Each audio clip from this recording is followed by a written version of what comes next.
Halo semuanya, sebelum kita membahas materi nih, jangan lupa ya like dan subscribe video ini. Nah, jadi kami dari kelompok 5 akan membahas mengenai materi rekrutmen pada mata kuliah Manajemen Sumber Daya Manusia.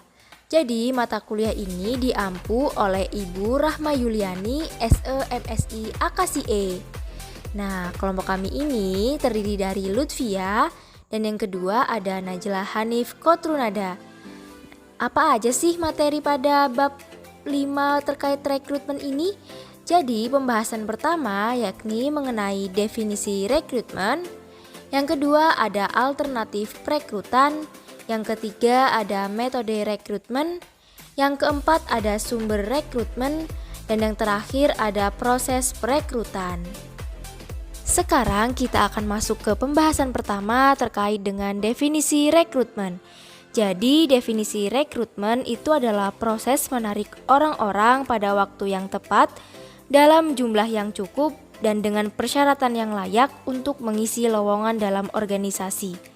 Nah, definisi lainnya yaitu proses mencari, menemukan, dan menarik para calon karyawan untuk dipekerjakan dalam dan oleh organisasi.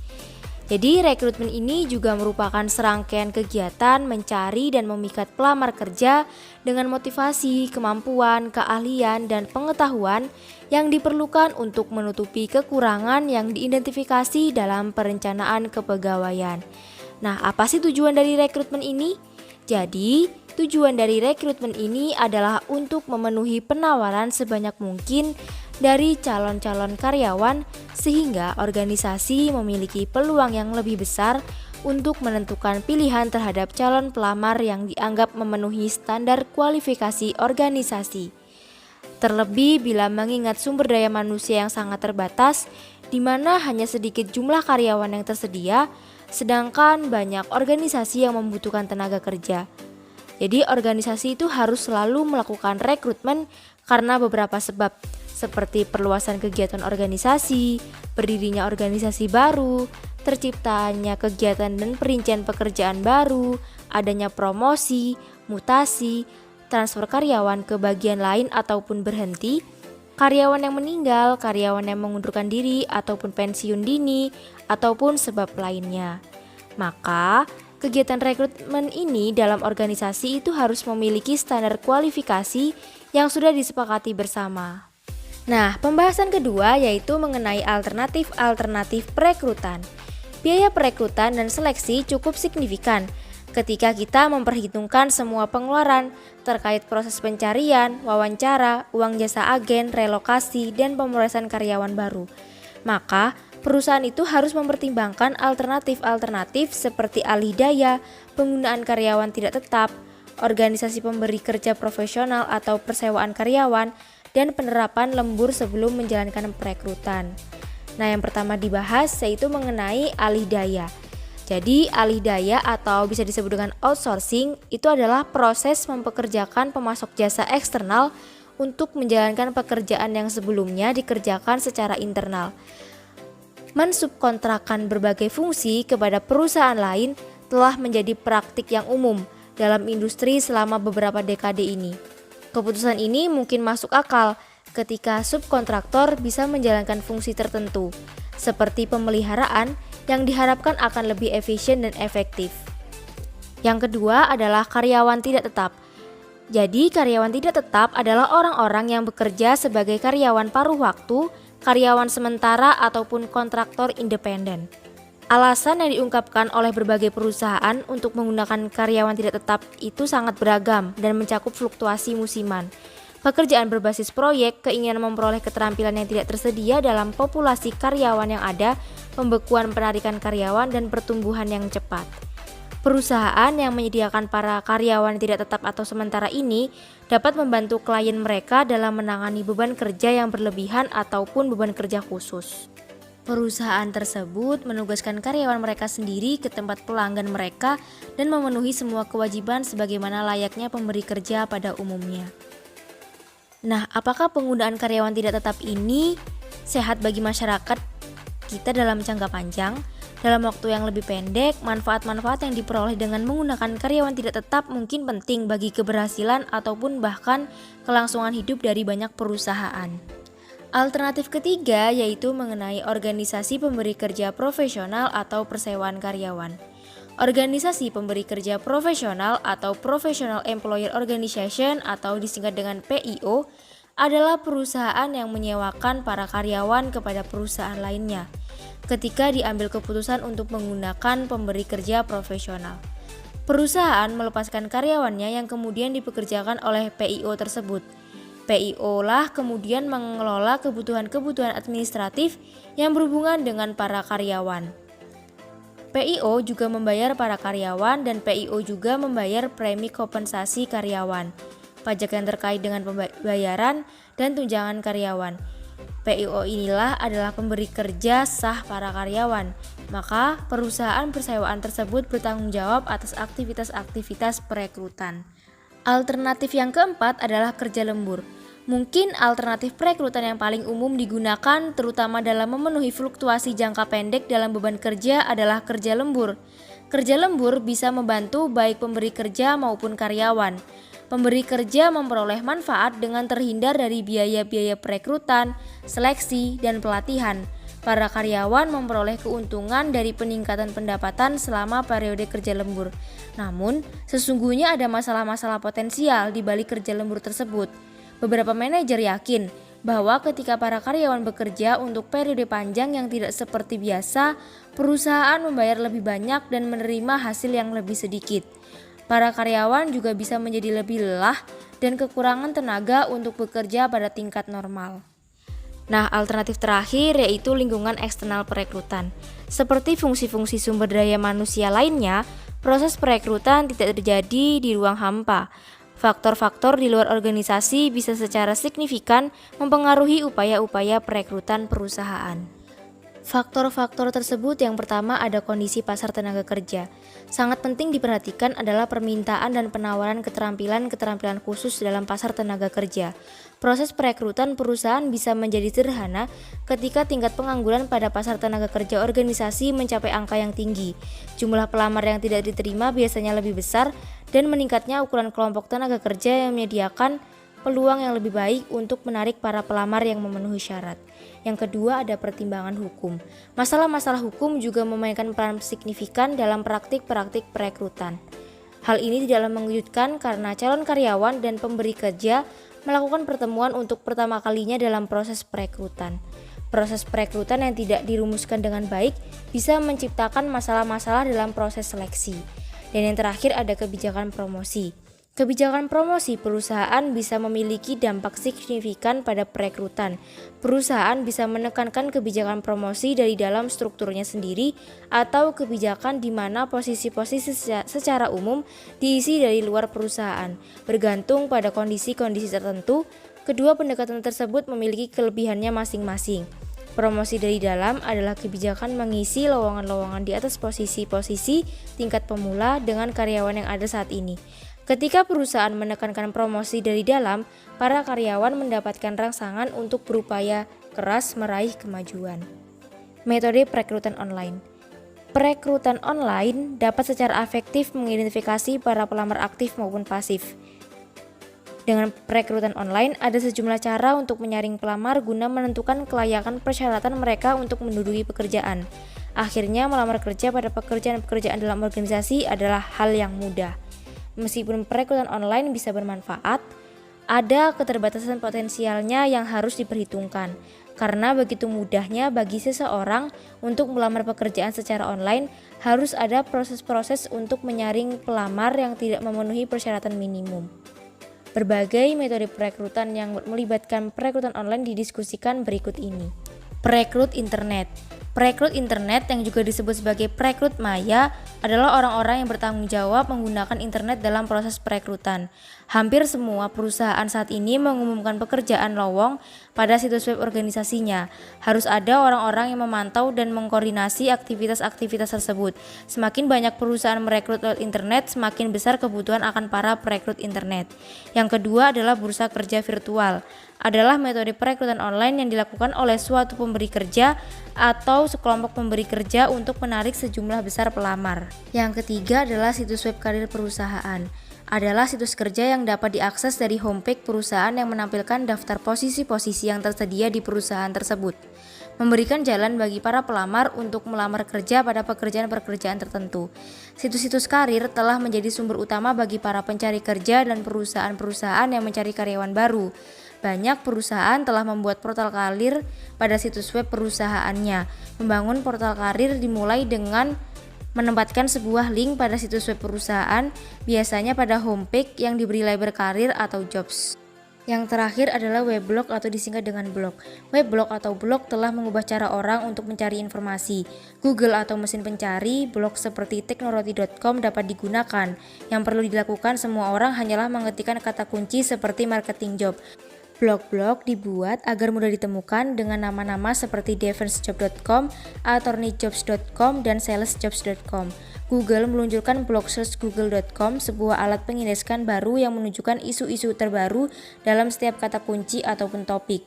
Beberapa pemberi kerja dan agen tenaga kerja mendapati bahwa membaca blog merupakan cara melakukan pemeriksaan latar belakang secara rinci dan rahasia. Di blog tersedia banyak informasi mengenai berbagai hal seperti usia, status perkawinan, nilai rumah, lelucon kampus yang ingin dilupakan, klaim kebangkrutan, afiliasi politik, serta nama dan usia anak-anak. Karena orang secara personal menaruh informasi di internet, maka perekrutan tidak perlu menanyainya lagi. Beberapa situs dalam weblog yaitu situs web ketenagakerjaan umum, Nestlink, situs khusus, situs karyawan kontrak, dan yang terakhir situs pekerjaan karyawan jam-jaman. Selain metode perekrutan secara online yang sudah dijelaskan sebelumnya, metode perekrutan juga dapat dilakukan secara tradisional. Meskipun perekrutan online sudah punya pengaruh yang besar pada pelaksanaannya, akan tetapi metode-metode tradisional masih digunakan. Yang pertama adalah iklan media. Iklan dapat mengkomunikasikan kebutuhan-kebutuhan ketenagakerjaan perusahaan kepada masyarakat melalui media seperti koran, jurnal perdagangan, radio, televisi, dan billboard. Pada dasarnya, sebuah iklan dapat menciptakan kesadaran, memunculkan ketertarikan, dan mendorong para calon untuk mencari informasi yang lebih banyak mengenai perusahaan dan peluang-peluang kerja yang diberikan. Yang kedua adalah agen tenaga kerja. Agen tenaga kerja merupakan organisasi yang membantu perusahaan dalam merekrut karyawan dan di saat yang bersamaan juga menolong orang dalam mencari pekerjaan. Adapun agen tenaga kerja ini dibagi menjadi agen tenaga kerja swasta dan agen tenaga kerja pemerintah. Yang ketiga adalah perekrut. Paling sering para perekrut berfokus kepada pelamar yang berasal dari sekolah-sekolah teknik dan kejuruan, community college, akademi dan universitas. Direktur penempatan mahasiswa adalah narahubung atau personil kontak yang dapat dihubungi para perekrut. Dengan layanan tersebut, para perekrut dapat bekerja lebih efisien dalam mengidentifikasi para pelamar yang memenuhi syarat, membuat jadwal wawancara, dan menyediakan ruangan yang layak untuk sesi wawancara. Yang keempat adalah bursa kerja. Metode perekrutan yang dilakukan oleh pemberi kerja untuk menarik minat pelamar kerja agar mengikuti wawancara di satu lokasi disebut bursa kerja. Dari prospek pemberi kerja, bursa kerja memiliki keunggulan utama, yakni berpeluang untuk bertemu dengan calon pelamar dalam kurun waktu yang singkat. Selain itu, para pelamar dapat mengakses dengan mudah dengan pemberi kerja. Bursa kerja juga dilakukan oleh universitas guna membantu mahasiswa-mahasiswa agar mendapat pekerjaan. Yang kelima yaitu magang. Magang termasuk perekrutan khusus yang menempatkan mahasiswa di pekerjaan sementara selama beberapa bulan saja, atau selama 1 semester perkuliahan tanpa harus mempekerjakan mahasiswa tersebut secara tetap. Sebagai sarana penyaluran bakat dengan mempekerjakan tugas-tugas yang dibutuhkan saja. Magang juga dapat membuat mahasiswa dapat menerapkan teori bisnis dan mempraktikannya secara langsung di lapangan. Yang keenam adalah perusahaan pencari eksekutif atau executive search firm, yang merupakan sarana atau organisasi yang digunakan perusahaan dalam mencari para profesional dan eksekutif. Manfaat utama dari perusahaan pencari eksekutif ini yaitu pembidik atau menemukan kandidat yang ideal.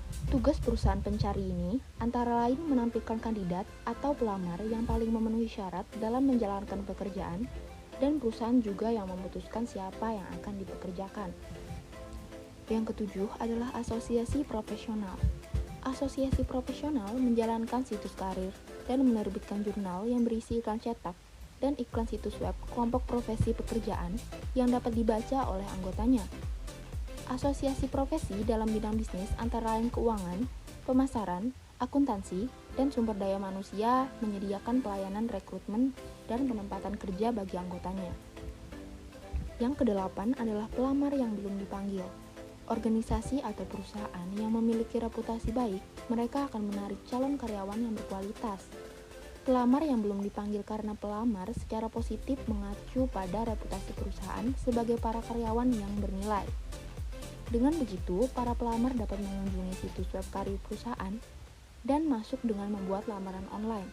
Yang kesembilan adalah open house. Open house adalah alat perekrutan yang dilakukan dengan lebih santai, lebih murah, dan lebih cepat. Teknik ini lebih sesuai apabila organisasi ingin menarik calon pelamar yang memiliki keterampilan dan keahlian yang langka dan terbatas. Yang ke-10 adalah perekrutan acara. Dalam hal ini, para perekrut harus menghadiri acara yang dihadiri oleh target perusahaan. Perusahaan bisa menjadi sponsor ataupun co-sponsor, menyumbang konsumsi, atau memberikan hadiah. Dengan begitu, perusahaan dapat menyampaikan citranya sebagai perekrutan karyawan di acara tersebut. Yang ke-11 adalah bonus bergabung. Perusahaan menawarkan bonus bergabung atau sign-on bonus kepada calon karyawan untuk pekerjaan tertentu dengan harapan dapat menarik talenta puncak atau tinggi khususnya pada bidang dengan permintaan tinggi. Contohnya perawat kesehatan, penjualan, pemasaran, akuntansi, dan keuangan. Yang terakhir adalah kompetisi teknologi tinggi. Sebagai contoh, perusahaan Google memiliki cara tersendiri untuk menarik para pelamar pada posisi teknis dengan mensponsori kompetisi ataupun lomba pemrograman komputer yang diikuti mahasiswa dari seluruh dunia. Tentunya, para pemenang menjadi sorotan publik. Jadi, dapat dikatakan Google bisa menemukan orang yang berbakat yang bisa diangkat menjadi karyawannya dengan adanya kompetisi tersebut. Selanjutnya adalah sumber-sumber rekrutmen. Sumber rekrutmen dapat dibagi menjadi dua, yaitu sumber rekrutmen internal dan eksternal. Sumber rekrutmen internal adalah tenaga kerja yang sudah ada di dalam organisasi saat ini. Kemudian, sumber-sumber perekrutan eksternal meliputi sekolah menengah umum dan sekolah kejuruan. Organisasi-organisasi yang berminat merekrut clerk dan karyawan-karyawan tingkat pemula atau entry level seringkali bergantung pada sekolah menengah umum dan sekolah kejuruan. Banyak dari lembaga tersebut memiliki program pelatihan yang unggul untuk keterampilan-keterampilan kerja khusus, seperti reparasi peralatan rumah tangga dan montir mesin ringan. Beberapa perusahaan bekerja sama dengan beberapa sekolah untuk memastikan tersedianya pasokan orang-orang terlatih dengan kemampuan kerja khusus. Yang kedua yaitu community college. Community college biasanya memiliki program 2 tahun yang dirancang untuk pendidik terakhir maupun program sarjana. Community college juga banyak memiliki program manajemen unggulan yang dikombinasikan dengan pelatihan untuk profesi-profesi khusus. Yang ketiga yaitu akademi dan universitas. Akademi dan universitas mewakili sumber perekrutan utama bagi berbagai organisasi. Organisasi tersebut biasanya menemukan para karyawan profesional di lembaga tersebut. Ketika suatu perusahaan menciptakan program perekrutan yang bekerja sama dengan lembaga pendidikan, maka perusahaan harus melanjutkan program dari tahun ke tahun agar menciptakan hubungan yang efektif. Yang keempat adalah pesaing dalam pasar tenaga kerja. Studi baru-baru ini yang dilakukan oleh MetLife telah menemukan bahwa sebanyak 22% dari seluruh karyawan berpindah kerja dalam kurun waktu 18 bulan. Tren tersebut nampaknya akan berlanjut dikarenakan survei yang mengungkapkan sekitar 50% sampai 75% karyawan mengatakan mereka akan meninggalkan perusahaan tempatnya bekerja ketika pasar tenaga kerja meningkat. Yang kelima, yaitu mantan karyawan. Saat ini, para pemberi kerja akan mencoba mengajak mantan karyawan terbaik mereka yang pergi untuk kembali. Keuntungan melacak cicak para mantan karyawan karena perusahaan sudah mengetahui keuntungan dan kelemahan mereka, serta para mantan karyawan juga pasti sudah mengenal baik tempat mereka bekerja. Hal ini disebut dengan boomeranging yang bisa memberikan manfaat besar dan juga mendorong para karyawan lainnya untuk tetap tinggal di perusahaan. Yang keenam adalah pengangguran. Pengangguran merupakan sumber karyawan baru yang berharga. Setiap hari, para pelamar yang memenuhi syarat menjadi pengangguran dikarenakan berbagai alasan. Para karyawan juga ada yang dipecat hanya karena perbedaan pendapat dengan para atasan mereka. Tidak jarang pula para karyawan merasa frustasi terhadap pekerjaan mereka dan memutuskan untuk berhenti. Yang ketujuh adalah personil militer. Operasi transisi merupakan program yang menawarkan kepada para pemberi kerja dan wahana untuk memanfaatkan kelompok tenaga kerja militer secara gratis.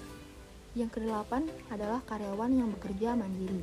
Karyawan yang bekerja mandiri berpotensi bisa menjadi karyawan yang baik. Orang tersebut kemungkinan adalah wirausahawan yang cerdas dan kreatif. Bagi perusahaan, kualitas-kualitas seperti inilah yang penting untuk daya saing berkelanjutan. Yang terakhir adalah proses perekrutan. Seperti yang terlihat di layar, bahwa ketika perencanaan sumber daya manusia mengindikasikan adanya kebutuhan akan karyawan, perusahaan bisa mengevaluasi alternatif-alternatif penarikan karyawan. Jika alternatif-alternatif tersebut terbukti tidak layak, maka proses perekrutan pun dimulai. Langkah berikutnya dalam proses perekrutan adalah menentukan apakah para karyawan yang memenuhi syarat tersedia di dalam perusahaan atau harus dicari dari sumber-sumber eksternal. Ketika perusahaan mengidentifikasi sumber-sumber kandidat, perusahaan tersebut menggunakan metode-metode yang tepat untuk melakukan perekrutan internal atau eksternal untuk mencapai tujuan perekrutan.